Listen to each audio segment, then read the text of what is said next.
네, 안녕하십니까. 오늘 말씀은 요한복음 21장, 이제 요한복음의 마지막 장이고, 또 복음서의 마지막 장 말씀을 읽겠습니다. 요절은 21장 15절, 그들이 조반 먹은 후에 예수께서 시몬 베드로에게 이르시되 요한의 아들 시몬아, 내가 이 사람들보다 나를 더 사랑하느냐 하시니 이르시되 주님, 그러하나이다. 내가 주님을 사랑하는 줄 주님께서 아시나이다. 이르시되 내 양을 어린 양을 먹이라 하시고, 이제 요한복음은 20장에서 이제 사실적으로 마무리가 되는데 21장은 부록, 즉 에필로그라고 할 수가 있습니다. 그래서 부활하신 예수님이 사랑하는 제자 베드로와 어떻게 사랑의 관계가 회복이 되고 또 격려해 주신 내용을 추가하고 있습니다. 또한 21장을 기록한 이유는 주님의 제자는 믿음에서 끝난 게 아니라 사명까지 나가야 한다는 것을 우리에게 말씀하고 계십니다. 그 후에 예수께서 디베랴 호수에서 또 제자들에게 자기를 나타내셨으니 나타내신 일은 이러하니라. 이 시몬 베드로와 디두모라 하는 도마와 갈릴리 가나 사람 나다나엘과 세베대의 아들들과 또 다른 제자 둘이 함께 있더니, 갈릴리 바다는 민수기 34장 11절에서는 긴네렛 호수, 또 누가복음 5장에서는 게네사렛 호수, 요한복음 6장과 21장은 디베랴 호수로 불리우는 호반 위의 아름다운 호수로 예수님과 제자들이 갈릴리 사역의 중심지였던 곳으로 부활하신 예수님이 디베랴 바닷가에서 제자들을 다시 만나신 것을 말씀하시고 또 그 이야기를 다시 우리들에게 들려주시고 있습니다. 지금 이 바닷가에 7명의 제자들이 다 모여 있다고 할 수 있습니다.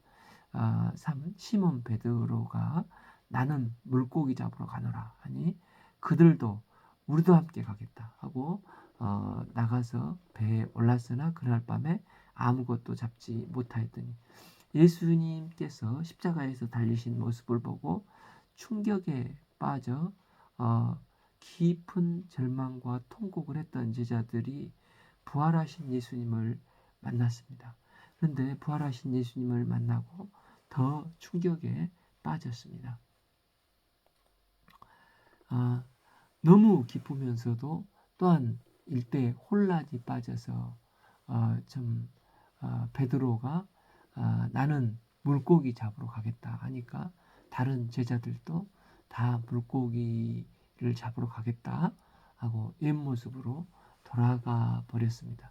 이 어수선한 마음을 달래고자 했는지, 아니면 나 같은 제비가 무슨 예수님의 그 제자로 사명 있는 인생을 살 수 있겠는가 깊이 절망하고 옛날처럼 생활인으로 돌아가서 물고기나 잡아먹고 사는 보통 사람들이 되어서 먹는 문제나 해결해야 되겠다 생각을 했던 것 같습니다. 이를 볼 때 지도자의 역할이 중요한 것을 배우게 됩니다. 제자들의 리더격인 베드로가 예수님을 3번 부인한 뒤 깊은 우울증에서 헤어나오지 못하고 있습니다. 그런 그가 나는 물고기 잡으러 가겠다 하니 다른 제자들도 따라 나선 것입니다. 베드로는 십자가에 달리신 예수님을 받고 부활하신 예수님을 만났습니다. 그런데도 순식간에 과거로 돌아가 버린 것입니다. 십자가와 부활은 우리 기독교 복음의 핵심입니다. 그러나 십자가와 부활을 분명히 봤던 제자들이 이처럼 맥을 못 추고 있는 이유가 무엇입니까? 이는 사건을 목격한 것만으로 능력이 생기지 않기 때문입니다. 성령의 기름을 부음받아야 된다는 것입니다. 그러니까 현대에 잘 나가는 제너시스 자동차, 성능이 아무리 좋아도 기름을 넣고 시동을 걸어야 달릴 수 있듯이 십자가와 부활의 진리 위에 성령님의 임재가 있어야 죄악과 죽음의 권세를 이길 권능이 주어지는 것입니다. 이런 의미에서 베드로를 비롯한 제자들의 진정한 변화는 사도행전 오순절 마가의 다락방에서 성령 체험을 한 뒤부터 시작되었다고 할 수가 있습니다. 사도들은 성령 충만함을 받고 땅 끝까지 나가서 순교자적인 삶을 살게 됩니다. 오늘날도 마찬가지지 않겠습니까? 우리가 그 1대1 성경 공부 또 제자 훈련 이것도 매우 중요하지만 그 위에 성령 충만한 기름 부음이 있어야 합니다. 예수 그리스도의 십자가의 부활의 능력은 성령의 기름 부으심이 이어져야만 제대로 발휘가 될 수가 있는 것입니다. 날이 새어갈 때 예수께서 바닷가에 서셨으나 제자들이 예수인 줄 알지 못하는지라. 예수께서 이르시되 얘들아 너희에게 고기가 있느냐? 대답하되 없나이다. 고기잡이의 잔뼈가 굵은 제자들이 밤새도록 그물을 던졌지만 이게 웬일입니까? 마치 누가복음 5장에서 베드로가 부름 받은 그날 밤처럼 아무것도 심지어 피레미 새끼 한 마리도 잡지 못했습니다. 그들이 이처럼 허탕을 치고 있을 때 그 자리에 예수님께서 그들의 모습을 부활하신 예수님께서 지켜보고 계셨습니다. 그러나 제자들은 주님을 보지 못하고 있습니다. 그들은 깊은 시로와 슬픔에 빠져서 가까이 계신 예수님을 보지 못한 것입니다. 이런 그들에게 예수님께서 선수적으로 다가오셔서 말씀을 하십니다. 얘들아 너희에게 고기가 있느냐?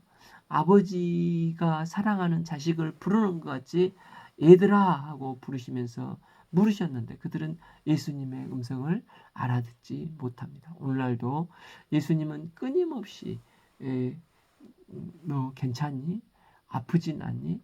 살만하니? 하고 말을 건네오시는데 우리가 자기 문제와 자기 생각에 콜똘히 빠져 있을 때 그 음성을 듣지 못하는 것입니다. 이런 제자들에게 예수님은 말씀하십니다. 그물을 배 오른편에 던져보라. 그러면 물고기가 잡힐 것이다. 이르시되 그물을 배 오른편에 던지라. 그리하면 잡으리라 하시니 이에 던졌더니 물고기가 많아 그물을 들 수가 없더라. 제자들은 그분이 예수님이신지를 모르고 그물을 내려 잡았는데 153마리나 잡게 하심으로 제자들의 실패를 예수님께서는 만회시켜 주셨습니다. 7. 예수께서 사랑하시는 그 제자가 베드로에게 이르되 주님이시라 하니 시몬 베드로가 벗고 있다가 주님이라 하는 말을 듣고 겉옷을 두른 후에 바다로 뛰어내리더라. 8. 다른 제자들은 육지에서 거리가 불과 한 50칸쯤 되므로 작은 배를 타고 물고기 든 그물을 끌고 와서 요한은 예수님의 제자 중에서 가장 눈썰미가 있고 성격이 예민한 사람이었습니다. 그들은 묵묵히 그물을 끌어올리면서 누가복음 5장을 떠올렸던 것입니다. 그때 밤샘에서 허탕치고 돌아올 뻔했는데 예수님의 말씀에 의지해 다만 그물을 내렸을 때 두 배가 잠길 정도로 많은 물고기를 잡았었지 않습니까? 그걸 생각하면서 요한이 다시 그 예수님을 쳐다볼 때 예수님이 보인 것입니다. 그래서 주시다 이렇게 외쳤을 때 베드로가 이 말을 듣자마자 이제 겉옷을 챙겨 입고 물속에 뛰어들어서 주님 주님 하고 헤엄쳐 왔습니다. 그리고 또한 다른 제자들은 배를 저어서 육지에 도착해서 예수님이 계시는 곳으로 왔습니다. 육지에 올라오니 숯불이 있는데 그 위에 생선이 놓였고 떡도 있더라. 예수님은 춥고 배고프고 지치고 고난 제자들을 위해서 몸을 녹일 수 있는 숯불을 준비해 놓으시고 숯불 위에 생선을 올려놓고 비치 파티를 준비하여 제자들을 기다리셨습니다. 예수님은 밤새 고기 잡느라 추위에 떨며 애썼을 제자들을 위해서 설교 대신 따뜻한 음식을 준비하셨습니다. 인생에 요즘과 같은 소환 추위와 같은 겨울을 지날 때 예수님은 먹을 것과 따뜻한 불을 지피시고 우리를 기다립니다. 마치 그 엘리야가 좀 너무 지쳐 있을 때, 로뎀나무 아래 지쳐 있을 때 한 병의 물과 숯불을 숯불에 구운 떡을 준비하셔서 먹이신 것 같이 주님은 따뜻한 음식을 준비하여서 그들을 위로하셨습니다. 10 예수께서 이르시되 지금 잡은 생선을 좀 가져오라 하시니 11 시몬 베드로가 올라가서 그를 육지에 끌어올리니 가득 찬 물고기가 153마리라. 이같이 많으나 그물이 찢어지지 아니하였더라. 예수님은 숯불 위에 이미 생선을 올려놓고 준비하고 있었습니다. 그런데도 제자들에게 잡아온 생선을 가져오라고 말씀을 하십니다. 사실 예수님께서 잡게 하셨지만 내 것을 가져와서 니네들이 잡은 고기를 가져와서 예수님의 이 비치 파티에 당당하게 참여하라고 말씀하십니다. 하나님은 우리에게도 건강도 주시고 또 재물도 주시고 하나님은 여러 가지를 주셨습니다. 하나님은 주님이 준비해 주신 것에다가 우리가 하나님께 받은 것을 가져와 함께 뜨함으로 천국 잔치를 이루라고 말씀을 하십니다. 예수님이 차려주신 식탁에 우리가 가져온 것을 올리고 모두 함께 나누어 먹는 것이야말로 제자 공동체의 축제가 되는 것입니다. 12 예수께서 이르시되 와서 조반을 먹으라 하시니 제자들이 주님이신 줄 아는 거로 당신이 누구냐 감히 묻는 자가 없더라. 13 예수께서 가져서 떡을 가져다가 그들에게 주시고 생선도 그와 같이 하시니라. 14 이것은 예수께서 죽은 자가 가운데서 살아나신 후에 세 번째로 제자들에게 나타나신 것이라. 예수님은 저희에게 일일이 빵을 가져다 주시고 떼어 주시면서 얘들아 먹으라 하고 또 생선을 나누어 주시는 것입니다. 너무나 아름다운 장면이지 않습니까? 예수님은 물고기 잡으러 간 제자들을 책망치 않고 또 예수님의 사랑은 이제 이 숯불과 같이 밝게 달아오르고 제자들의 그 낭패와 슬픔, 불안으로 이 꺼져가는 이 불과 같은데 이런 불을 달구어서 이제 그들의 모든 것을 녹여주고 있는 것입니다. 예수님은 모든 사실을 다 아시면서도 더 먹어라 또 격려해 주시는 분이십니다. 예수님은 우리의 연약함과 부족함을 모두 용납하시고 모른 채 해주시는 분이십니다. 15a 그들이 조반 먹은 후에 부활하신 예수님이 이른 새벽에 숯불을 피워놓고 밤새 찬바람 맞은 제자들에게 아침을 차려주셨지만 제자들은 낯빛이 그리 밝지 않고 다만 송구스러워 어쩔 줄을 모르는 마음이 들었습니다. 특히 베드로는 고개를 들지 못하고 예수님과 눈도 마주치지 못했습니다. 베드로의 이런 연약함을 주님은 아시고 말씀을 하십니다. 15b 예수께서 시몬 베드로에게 이르시되 요한의 아들 시몬아 내가 이 사람들보다 나를 더 사랑하느냐 하시니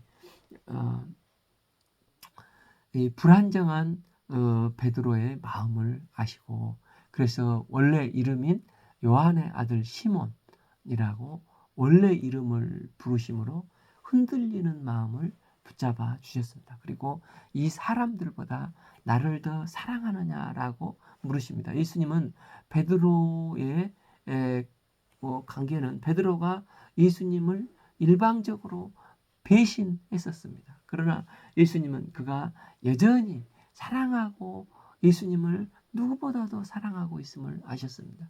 그의 이름을 불러주신 것만으로 베드로야 괜찮니?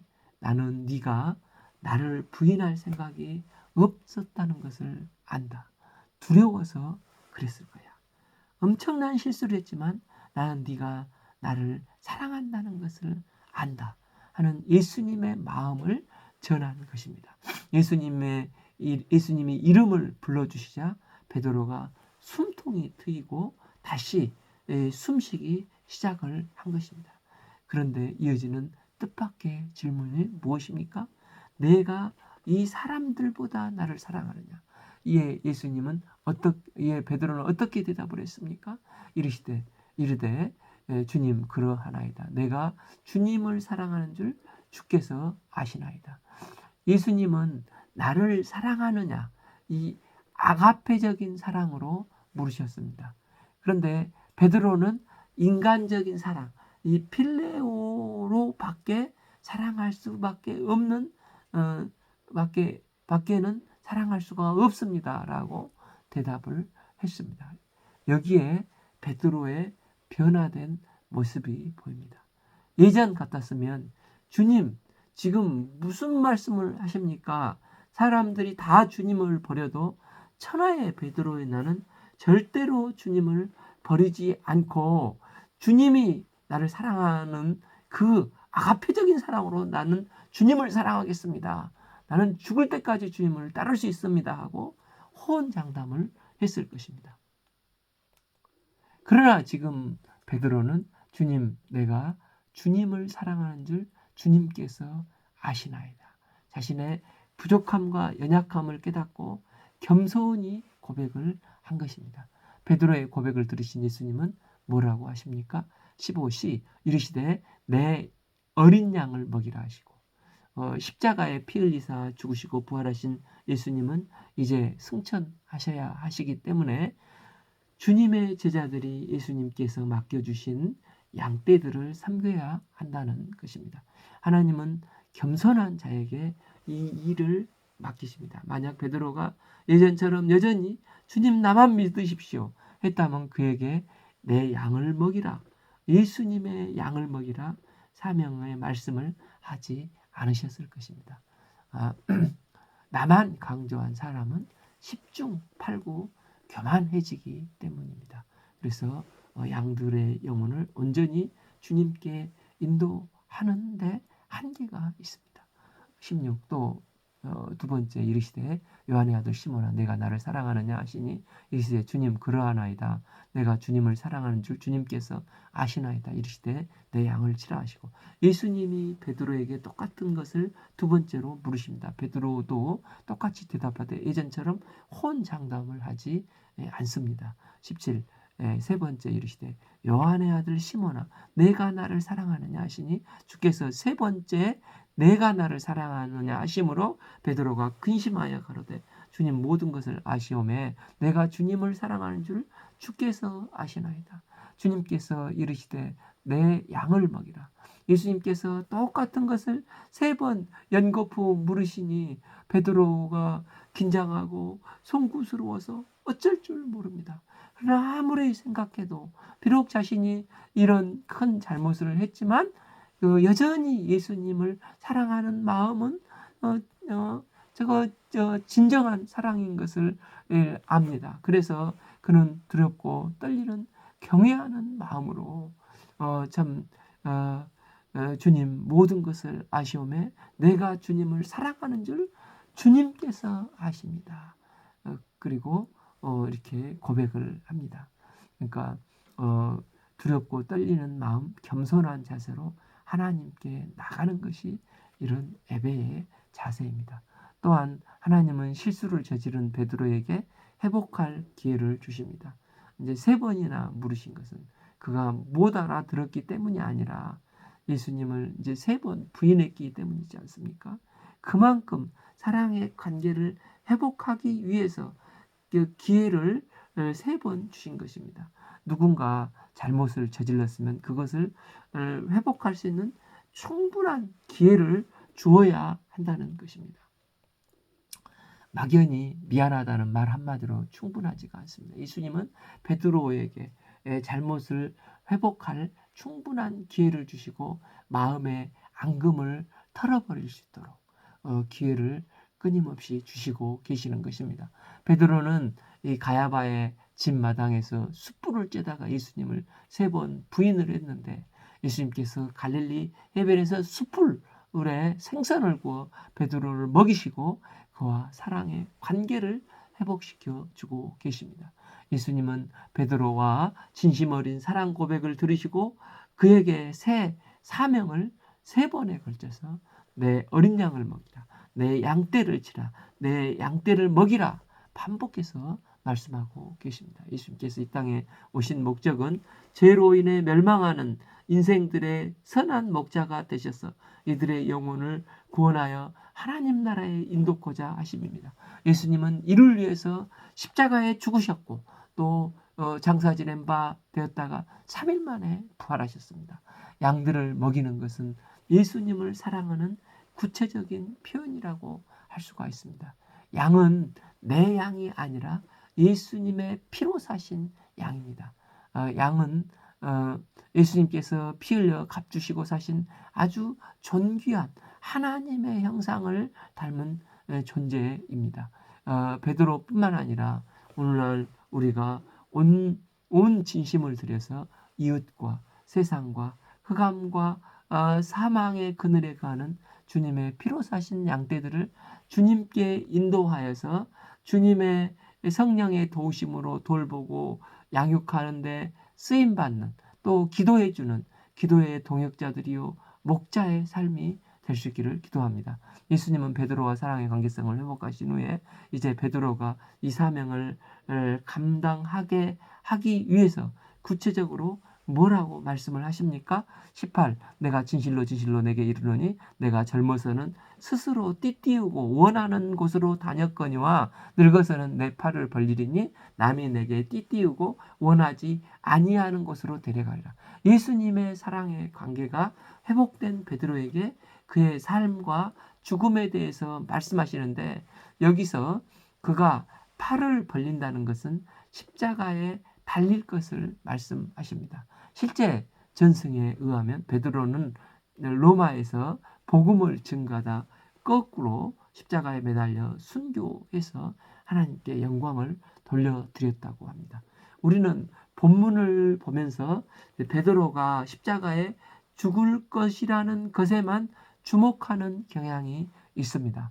예수님께서 그것을 말씀하시는 것이 사실이지만 영광스러운 이게 영광스러운 일이지만 이 본문을 자세히 보면 베드로의 마지막 순교 지점을 말하는 것보다도 베드로의 삶 전체를 말하고 있다는 것을 보게 됩니다. 내가 젊어서는 스스로 띠띠우고 원하는 곳으로 다녔거니와 늙어서는 내 팔을 벌리리니 남이 내게 띠띠우고 원하지 아니한 곳으로 데려가리라. 이 말씀은 마지막 순교도 말씀하시지만 베드로가 늙을 때까지 살 것을 말씀하고 계십니다. 그러면서 남이 내게 띠띠우고 원치 아니한 곳으로 데려가는 그 지점까지 일은 늙어가는 시간 내내 매일매일 순간순간의 삶, 내가 원치 않는 길로 가게 되는 자기 부인의 삶을 살아야 한다는 것입니다. 때문에 제자는 한순간 자기의 생명을 바쳐서 순교의 삶을 사는 것도 중요하지만 매 순간 순교적인 자세로 그의 삶을 자기 부인하는 자의 삶이 되어야 한다는 것입니다. 베드로는 늙을 때까지 매일매일 자기가 원하지 않는 옷을 입고 자기 부인의 길을 가다 보니까 그 길 끝에서 십자가의 순교의 길, 영광의 길로 나가게 된 것입니다. 그래서 예수님은 제자인 베드로, 너는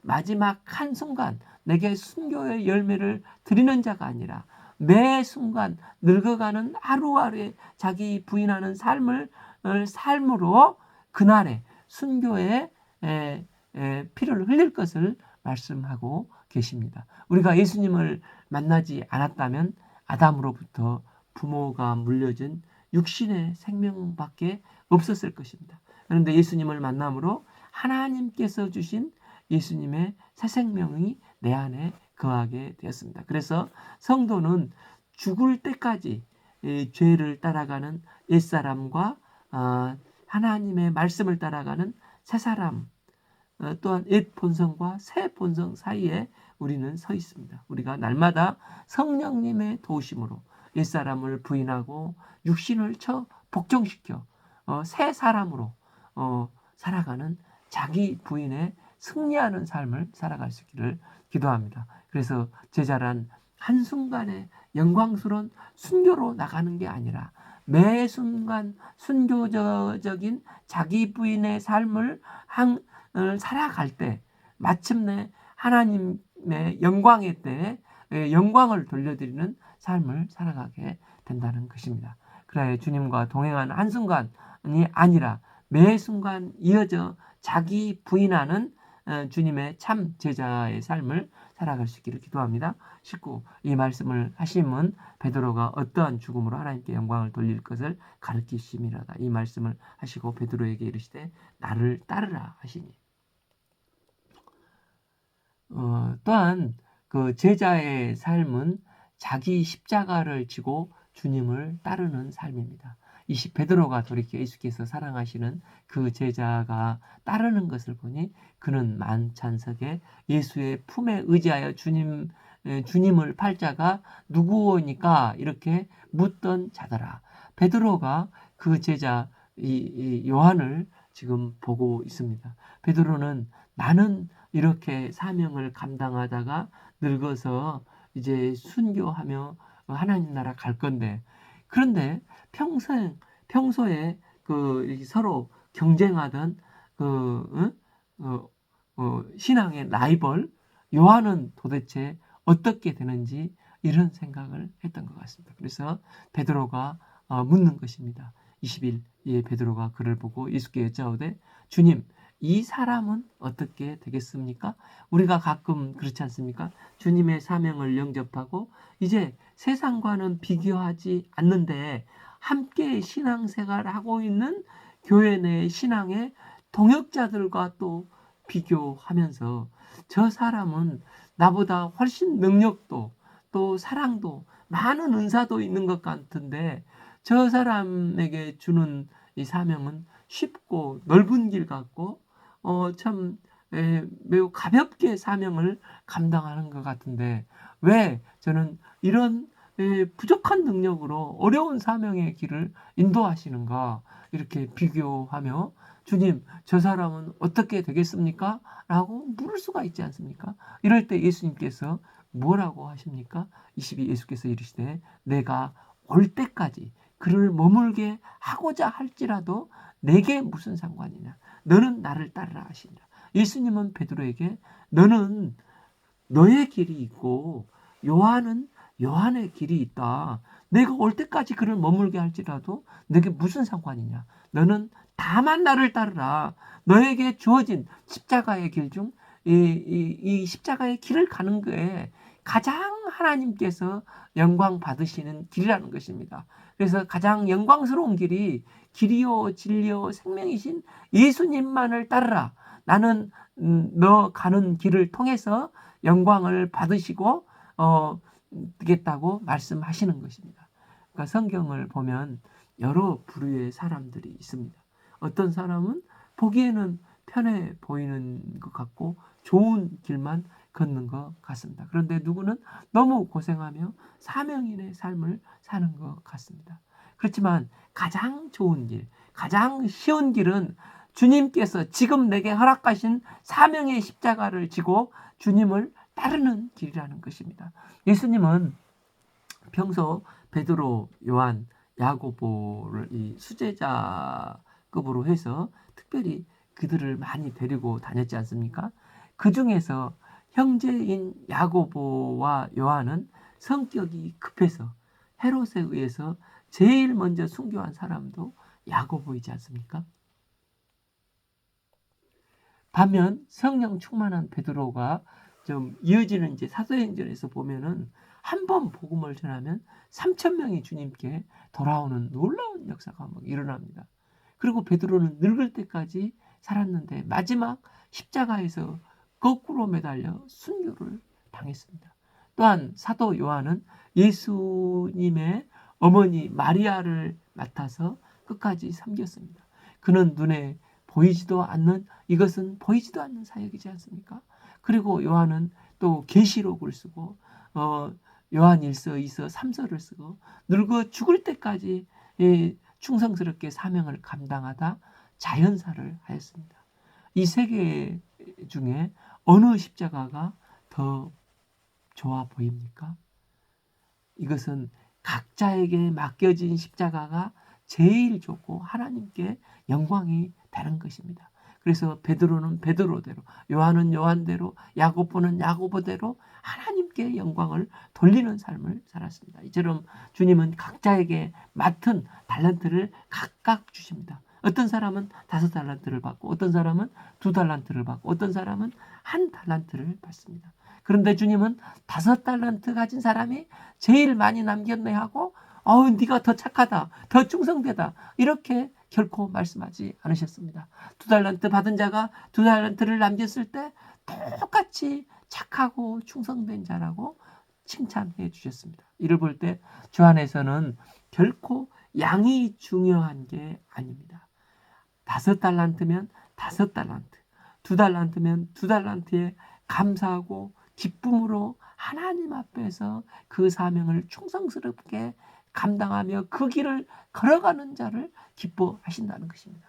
주님은 각자에게 맡겨주신 자기 십자가를 지는 것을 매우 기뻐하시는 분이십니다. 우리가 자꾸 옆에 있는 사람과 자꾸 비교하게 되면 마치 1달란트 받은 자처럼 꽁꽁 숨겨놓고 아무 의미 없는 인생이 될 수밖에 없습니다. 주님께서 내게 맡겨주신 십자가를 지고 나가는 삶이 바로 주님이 원하시는 복된 제자의 삶인 것입니다.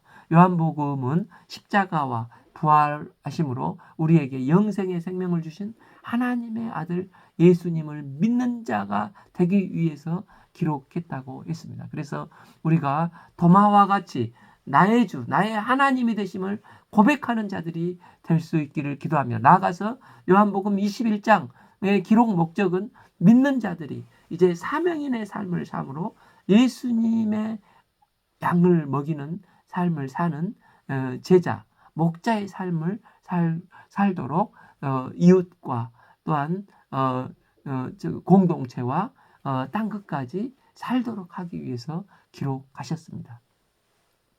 이로써 약 1년에 걸쳐서 신약의 가장 높은 산인 사복음서 등반을 하게 하신 주님께 감사를 돌려드립니다. 계속된 이제 성경 여행 가운데 성령의 잔잔한 은혜가 저와 여러분들에게 늘 임하길 기도하면서 올 한 해 이제 24년의 계시록까지 다 완독할 수 있도록 기도를 합니다. 오늘 말씀은 요한복음 21장 1절에서 25절 말씀을 읽었습니다. 다음 시간에는 이제 사도행전에서 뵙겠습니다. 감사합니다.